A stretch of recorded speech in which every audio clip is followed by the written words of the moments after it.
4ஆம் படை வீடான சுவாமிமலை இருக்குமிடம் தஞ்சாவூர். இங்கே செயற்கை முறையில் குன்று கட்டப்பட்டு அதன் மேல் கோவில் உள்ளது. இங்கே 60 படிகள் உள்ளன. 60 படிகளிலும் தமிழ் வருடங்கள் 60 பெயர்கள் குறிக்கப்பட்டுள்ளது. 60 அதிதேவதைகள் இந்த படிகளில் குடிகொண்டுள்ளனர்.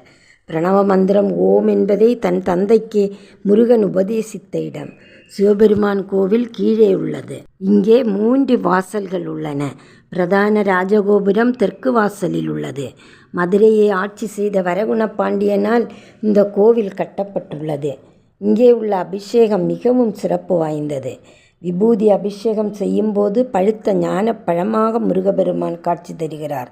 சந்தன அபிஷேகத்தில் பாலகுமாரனாக உள்ளார். கல்வி ஆற்றல் குறைந்த மாணவர்கள் இங்கே வந்து வழிபட்டால் கல்வியில் சிறந்து விளங்கலாம் என்பது நம்பிக்கை. சப்ஸ்கிரைப் பண்ணாதவங்க பண்ணிக்கங்க. முருகனருள்